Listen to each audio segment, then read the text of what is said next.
Hello guys, welcome back to our channel. അപ്പോൾ ഇന്ന് ഞാൻ പറയാൻ പോകുന്നത് പവിത്രം എന്ന സീരിയലിൻ്റെ റിവ്യൂ ആണ്. ഇന്നത്തെ എപ്പിസോഡിലേക്ക് എല്ലാവർക്കും സ്വാഗതം. ടി വിയിൽ വരുന്നതിന് മുന്നേ കഥ ചുരുക്കത്തിൽ അറിയാൻ ഈ ചാനൽ സബ്സ്ക്രൈബ് ചെയ്യുക, സപ്പോർട്ട് ചെയ്യുക. അപ്പോൾ നമുക്ക് തുടങ്ങിയാലോ. അപ്പോൾ നമ്മുടെ വേദ വിക്രമിനെ ഉപദേശിക്കണം എന്നല്ല, അതായത് സ്വന്തമായി അധ്വാനിച്ച പൈസ കൊണ്ട്, സ്വന്തമായി അധ്വാനിച്ച വിയർപ്പിൻ്റെ പൈസ കൊണ്ട് അച്ഛനും അമ്മക്കും ഡ്രസ്സ് വാങ്ങിച്ചു കൊടുക്കുക. ഇങ്ങനെ പറയണം, എന്തെങ്കിലും ഒരു ജോലി, കൂലിപ്പണി ആയിക്കോട്ടെ, എന്താ പറയുക, കല്ല് ചുമക്കാനോ അല്ലെങ്കിൽ കിളയ്ക്കാനോ എന്തായാലും കുഴപ്പമില്ല. എന്തെങ്കിലും ഒരു പണി ചെയ്തിട്ട് സ്വന്തമായി അധ്വാനിച്ച പൈസ കൊണ്ട് വാങ്ങിച്ചു കൊടുക്കുക. അപ്പോൾ ആ വാങ്ങിച്ചു കൊണ്ട് കൊടുക്കുമ്പം നിങ്ങൾക്കറിയാൻ പറ്റും ആ മനുഷ്യൻ്റെ നിങ്ങളുടെ അച്ഛൻ്റെ ഉള്ളിൽ എന്താണെന്ന് നിങ്ങൾക്ക് അന്നേരം അറിയാൻ പറ്റും. ആ മനസ്സിൻ്റെ വേദനയും ആ മനസ്സെന്താണ് ആഗ്രഹിക്കുന്നത് എന്നുള്ള കാര്യവും നിങ്ങൾക്കറിയാൻ പറ്റും എന്നിങ്ങനെ പറയാണ്. ഇനി അഥവാ നിങ്ങൾ അധ്വാനിച്ച പൈസ കൊണ്ട് വാങ്ങിച്ച ഡ്രസ്സ് അച്ഛൻ വാങ്ങിക്കാതെ എറിയുവാണെങ്കിൽ അന്നേരം എൻ്റെ വേദ എന്നല്ല, വേദാളം എന്ന് തന്നെയാണെന്ന് ഞാൻ ഉറപ്പിക്കും. നിങ്ങൾ ഉറപ്പിച്ചോ എന്നൊക്കെ ഇങ്ങനെ വേദ പറഞ്ഞിട്ട് വേദ പോവും. അപ്പോൾ അത് ശരിക്കും വിക്രമനത് പറഞ്ഞത് കൊണ്ടു. എന്നിട്ട് അതവിടെ കഴിഞ്ഞ്, ആ സീൻ അവിടെ കഴിഞ്ഞ് പിന്നെ കാണിക്കുന്നതാണ് നമ്മുടെ നന്ദിനിയുടെയും വിനയേട്ടൻ്റെയും സീനാണ്. അപ്പോൾ വിനയൻ ഇങ്ങനെ റൂമിലിരുന്ന് ആലോചിക്കുകയാണ്. അപ്പോൾ നന്ദിനി പെട്ടെന്ന് വലിച്ചെറിഞ്ഞിട്ടില്ലേ, നമ്മുടെ മാഷ് വലിച്ചെറിഞ്ഞ ഡ്രസ്സുകളായിട്ട് നന്ദിനി ഉള്ളിലേക്ക് വരുന്നുണ്ട്. എന്നിട്ട് പറയും, ഇത് നിങ്ങളുടെ അനിയൻ വാങ്ങിച്ചു കൊടുത്തിയാണ്, അവൻ അച്ഛൻ്റെ സ്നേഹം പിടിച്ചു പറ്റാൻ വേണ്ടിയിട്ട് വാങ്ങിച്ചു കൊടുത്തതാണ്, പക്ഷേ ചമ്മിപ്പോയി, ഇത് അവൻ്റെ ഐഡിയ ഒന്നല്ല വേദിയുടെ ഐഡിയ ആണ്, പക്ഷേ എന്ത് ചെയ്യാനാണ്, ചമ്മിപ്പോയി എന്നൊക്കെ പറയും. എന്നിട്ട് ഇത് നമുക്കെടുക്കാം, മുണ്ട് ഷർട്ടും നിങ്ങളെടുത്തോ, മുണ്ട് കൊടുക്കാൻ ഷർട്ട് എടുക്കാൻ പറ്റിയില്ലെങ്കിൽ മുണ്ട് നിങ്ങളെടുത്തോ, സാരി എനിക്കാന്നൊക്കെ പറഞ്ഞിട്ട് ഇങ്ങനെ നിങ്ങളുടെ ഏട്ടൻ തന്നതായിട്ട് കണക്ക് കൂട്ടിക്കോ എന്നൊക്കെ പറയും. അപ്പോൾ വിനയൻ ഇങ്ങനെ പറയും, ഇത് അവർക്ക് വേണ്ടി എൻ്റെ അനിയൻ വാങ്ങിച്ചതല്ലേടി എന്നിങ്ങനെ പറയും. അപ്പോൾ അതിനൊന്ന് അവർ വലിച്ചെറിഞ്ഞു, നമ്മളെടുത്തു എന്നങ്ങ് പറയണം. അപ്പോൾ ചോദിച്ചാൽ എന്ത് ചോദിക്കും. അപ്പോൾ നമ്മളെടുത്തു എന്നങ്ങ് പറയണം എന്നിങ്ങനെ നന്ദിനി പറയും. അപ്പോൾ അതെങ്ങനെയാണ് പറയുന്നതൊക്കെ ചോദിക്കുന്നത്. എന്നിട്ട് അവനങ്ങ് തന്നു എന്ന് വിചാരിച്ചാൽ മതി എന്ന് പറയും. അപ്പോൾ ഇപ്പോൾ അവൻ തന്നു എന്നായോ എന്നൊക്കെ ഇങ്ങനെ വിനയം പറയും. എന്നിട്ട് നിങ്ങളെന്താ ഇങ്ങനെ ആലോചിച്ചുകൊണ്ടിരിക്കുന്നതെന്ന് നന്ദിനി ചോദിക്കും. അപ്പോൾ പറയും, അല്ല ഞാൻ ആലോചിക്കുമായിരുന്നു, നാളെ കഴിഞ്ഞ് കഴിഞ്ഞാൽ അച്ഛൻ്റെ അമ്മേൻ്റെ വെഡിങ് ആനിവേഴ്സറി അല്ലേ, അവർക്കൊരു മുണ്ടും ഷർട്ടും സാരിയും ഇങ്ങനെ നമുക്ക് വാങ്ങിച്ചു കൊടുത്താലോ എന്ന് ഞാൻ ആലോചിക്കുമായിരുന്നു എന്ന് പറഞ്ഞു.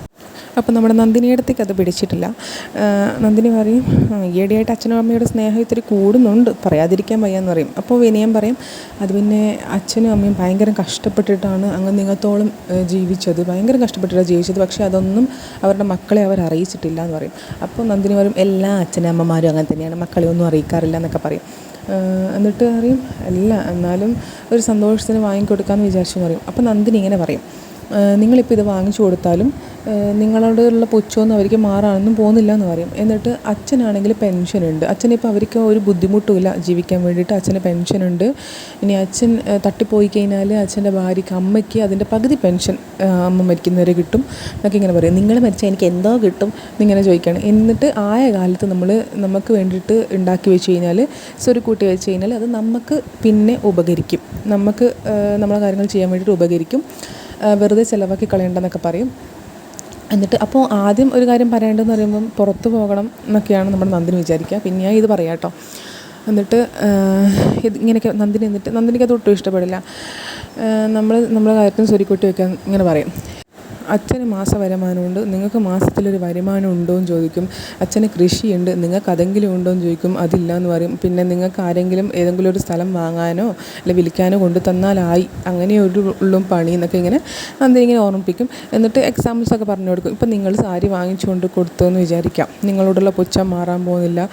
പിന്നെ ഒരു ചോദ്യം ഉണ്ടാകും, ഓസിന് കിട്ടിയത് കൊണ്ടു തന്നതാണോ എന്നൊക്കെ ചോദിക്കും. വെറുതെ എന്തിനാണ് അതൊക്കെ വാങ്ങിച്ചിടുന്നത്. പിന്നെ നമ്മളാണെങ്കിൽ നമ്മളെ ചിലവിനുള്ള കാശ് കൊടുക്കുന്നുണ്ട് ഇവർക്ക്, നമ്മളെ മാസാമാസം ചിലവിനുള്ള നമ്മൾ രണ്ടാളെയും കാശ് ഇവർക്ക് കൊടുക്കുന്നുണ്ട്. നിങ്ങളുടെ ഏട്ടനാണെങ്കിൽ അവർക്ക് വേണ്ടി ഒന്നും കൊടുക്കുന്നൊന്നുമില്ല. നമ്മൾ പിന്നെ മാസം ചിലവിന് കൊടുക്കുന്നതിനെ കാട്ടിയും ചിലവുകളാണ് നമുക്ക് കിള്ളെന്നുള്ള പറച്ചിലും ഇടയ്ക്കിടയ്ക്ക് അതിങ്ങനെ കുത്തി പറയുന്നുമുണ്ട്. ഇനി അതുകൂടാതെ ചിലവിന് കൊടുക്കുന്നത് കൂടാതെ നിങ്ങളിനി സാരിയും ഇതൊക്കെ വാങ്ങിച്ചു കൊടുത്തു കഴിഞ്ഞാൽ അവർ വിചാരിക്കും നിങ്ങളുടെ കയ്യിൽ എക്സ്ട്രാ പൈസയുണ്ട്, കുറേ പൈസയുണ്ട് എന്നുള്ള കാര്യം. അപ്പോൾ പിന്നെ അത് വിചാരിച്ച് കഴിഞ്ഞാൽ പിന്നെ വിനയ കറണ്ട് ബില്ലടക്ക്, വിനയ വാട്ടർ ബില്ലടക്ക് എന്നൊക്കെ പറഞ്ഞിട്ട് ഇങ്ങനെ വിനയ പലചരക്ക് വാങ്ങിച്ചിട്ട് വാ എന്നൊക്കെ പറയാൻ തുടങ്ങും. അതൊക്കെ വേണോ, വെറുതെ എന്തിനാന്നൊക്കെ ഇങ്ങനെ ചോദിച്ചിട്ട് അത് അങ്ങോട്ട് മുടക്കും. എന്നിട്ട് പറയും അതൊന്നും വേണ്ട എന്നിങ്ങനെ പറയും. എന്നിട്ട് ഇനിയിപ്പോൾ എന്ത് ചെയ്യാം, നമുക്ക് പുറത്ത് പോയിട്ട് ഫ്രൈഡ് റൈസ് കഴിച്ചിട്ടിങ്ങനെ വരാം എന്നിങ്ങനെ പറഞ്ഞിട്ട് അവസാനം ആ തീരുമാനത്തിലെത്തും. അങ്ങനെ അതവിടെ കഴിയും. പിന്നെ നമ്മുടെ അമ്മ, വിക്രമിൻ്റെ അമ്മ പുറത്തിങ്ങനെ ആലോചിച്ചുകൊണ്ടിരിക്കുകയാണ്, വിഷമത്തോടെ ഇരിക്കുകയാണ്. അവിടേക്ക് വിക്രമിൻ്റെ അച്ഛനും കൂടെ വരും, നമ്മുടെ മാഷ് വരും. എന്നിട്ട് നീ എന്താ ഇങ്ങനെ ആലോചിച്ചിരിക്കുന്നത്, എന്തിനാ ഇങ്ങനെ നിൽക്കുന്നതെന്ന് ചോദിക്കും. അപ്പോൾ കമല പറയും, അമ്മ പറയും, പുറത്ത് തുണി എടുക്കാൻ വേണ്ടി വന്നതാണെന്ന് പറയും. എന്നിട്ട് തുണിയൊക്കെ അവിടെ തന്നെ ഉണ്ടല്ലോ എന്ന് നമ്മുടെ മാഷ് ചോദിക്കും. അപ്പോൾ ഞാനിപ്പോൾ എടുക്കാമെന്ന് പറഞ്ഞിട്ട് തുണി ഇങ്ങനെ മടക്കി മടക്കി എടുത്ത് വെക്കും നമ്മുടെ വിക്രമിൻ്റെ അമ്മ. അപ്പോൾ എന്നിട്ട് അച്ഛൻ ചോദിക്കും, മാഷ് വന്ന് ചോദിക്കും, എന്തെങ്കിലും നിൻ്റെ മനസ്സിലുണ്ടോ, എന്തെങ്കിലും ഭാരം ഉണ്ടോ, തുറന്ന് പറഞ്ഞാൽ അതങ്ങ് തീർന്നല്ലോ എന്ന് വെച്ചിട്ടാണ് ഞാൻ ചോദിക്കുന്നതെന്നൊക്കെ പറയും. അപ്പോൾ ഒന്നുമില്ല എന്നുള്ള രീതിയിൽ പറയും. എന്നിട്ട് മാഷിന് മനസ്സിലാവും സംഭവം എന്താണെന്നുള്ള കാര്യം. ഞാൻ അവൻ വാങ്ങിക്കൊണ്ടുവന്ന ഡ്രസ്സ് വാങ്ങിക്കാത്തതിനാണോ നിൻ്റെ പ്രശ്നം, വാങ്ങിക്കാത്തതാണോ നിൻ്റെ പ്രശ്നം എന്ന് ചോദിക്കും. അപ്പോൾ നമ്മുടെ അമ്മ പറയും, വാങ്ങിക്കാത്തത് മാത്രമല്ല, അവൻ്റെ മുഖത്തേക്ക് വലിച്ചെറിയല്ലേ നിങ്ങൾ ചെയ്തത്, അത് അവൻ്റെ കണ്ണ് കലങ്ങിയിട്ട് അവനിവിടെ നിന്ന് ഇറങ്ങിപ്പോയെന്നിങ്ങനെ പറയും. അപ്പോൾ നമ്മുടെ മാഷ് പറയും, അവൻ്റെ കണ്ണ് കലങ്ങിയത് നീ കണ്ടു, അവൻ നേരെയാവാത്തത് ഇതിന് ഇത്രയും ദിവസം ഇങ്ങനെ നടന്നതിന് എൻ്റെ കണ്ണ് നിറഞ്ഞത്, എൻ്റെ ഉള്ളിൽ പിടയുന്നത് ആരും കാണുന്നില്ല, അവന് വേണ്ടി എൻ്റെ ഉള്ളിൽ പിടയുന്നത് ആരും കാണുന്നില്ല. ഞാൻ പഠിപ്പിച്ച എല്ലാ കുട്ടികളും നല്ല നിലയിലെത്തി. പക്ഷേ ദൈവം ഒരു തീരുമാനം എടുത്തു, എൻ്റെ 3 മക്കളും നല്ല നിലയിലെത്തരുത്, ഇങ്ങനെ ആയിപ്പോണം എന്നുള്ള കാര്യത്തിൽ തീരുമാനം ദൈവം അങ്ങോട്ട് എടുത്തു എന്നൊക്കെ പറയും. എന്നിട്ട് ഭയങ്കര വിഷമിക്കും അവൻ ഒരിക്കലെങ്കിലും. അപ്പോൾ ഇങ്ങനെ വാശി കാണിച്ചു കഴിഞ്ഞാൽ അവൻ എപ്പോഴെങ്കിലും നന്നാവുമോ മാഷി, അവന് വാശി കൂടുകയല്ലേ ഉള്ളൂ എന്ന് നമ്മുടെ അമ്മ പറയും. അപ്പോൾ അച്ഛൻ പറയും, അവൻ നേരെയായിട്ടല്ലേ ചെയ്യുന്നത്, ഞാൻ അവന് ഇങ്ങനെ ഒരാളെ ഇവിടെ ഇല്ല എന്നുള്ള രീതിയിൽ പെരുമാറിയിട്ടുണ്ട്, അവനെ ആൾക്കാരുടെ മുന്നിൽ വെച്ചിട്ട് ഇൻസൾട്ട് ചെയ്തിട്ടുണ്ട്, അങ്ങനെ വളരെ മോശമായിട്ട് പെരുമാറിയിട്ടുണ്ട് എന്നൊക്കെ അച്ഛൻ സമ്മതിക്കും. പക്ഷേ അതൊക്കെ നന്നാവാൻ വേണ്ടിയിട്ടാന്നുള്ള രീതിയിലാണ് സംസാരിക്കുക. അപ്പോൾ രണ്ടാൾക്കും ഭയങ്കര സങ്കടമുണ്ട് വിക്രമിൻ്റെ കാര്യത്തിൽ. രണ്ടാൾക്കും നന്നായി കാണണം, അവൻ എങ്ങനെയെങ്കിലും നന്നായി കാണണം എന്നാണ് രണ്ടാളുടെ മനസ്സിലുള്ളത്.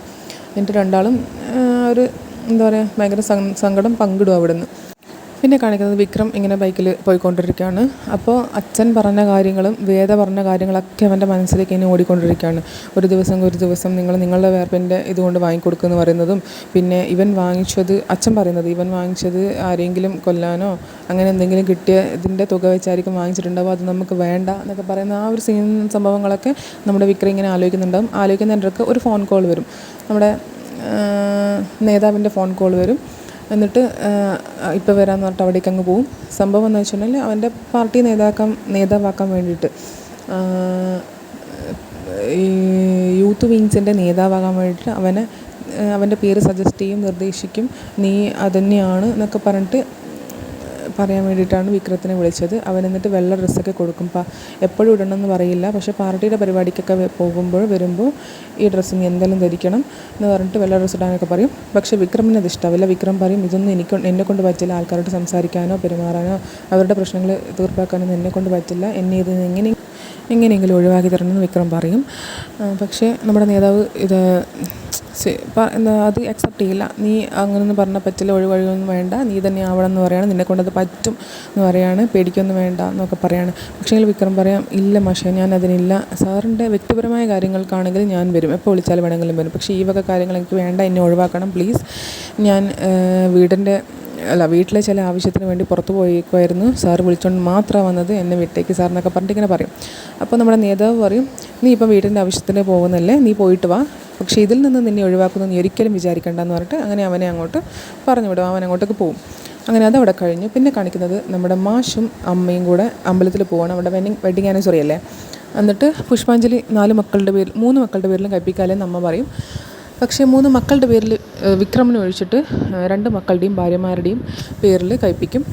അപ്പോൾ കമല പറയും, വിക്രമും അവനും നമ്മുടെ മകനല്ലേ എന്ന് പറയും. അത് കേട്ടുകൊണ്ട് പിന്നെയും 3 ആൾക്കും കൂടെ പറയും, വിക്രമിനും വേദയ്ക്കും കൂടിയിട്ട് പറയും, കമലയ്ക്കും കൂടിയിട്ട് പറയും. അങ്ങനെ വിക്രം എന്ന് പറയുമ്പോഴാണ്, അതായത് പേര് നക്ഷത്രം പറയല്ലോ, വിക്രം എന്ന് പേര് പറയുമ്പോഴാണ് നമ്മുടെ വേദയുടെ മുത്തശ്ശി അവിടെ എത്തിയിട്ട് അങ്ങനെ പേര് നക്ഷത്രമൊക്കെ പറയും. എനിക്ക് വെഡിങ് ആനിവേഴ്സറിക്ക് വിഷൊക്കെ ചെയ്യും. എന്നിട്ട് മാഷിന് പുഷ്പാഞ്ജലി ഒന്ന് കഴിപ്പിച്ചില്ലേ എന്ന് ചോദിക്കും. അപ്പോൾ മാഷിന് അതൊന്നും ഇഷ്ടമല്ല എന്ന് പറയും.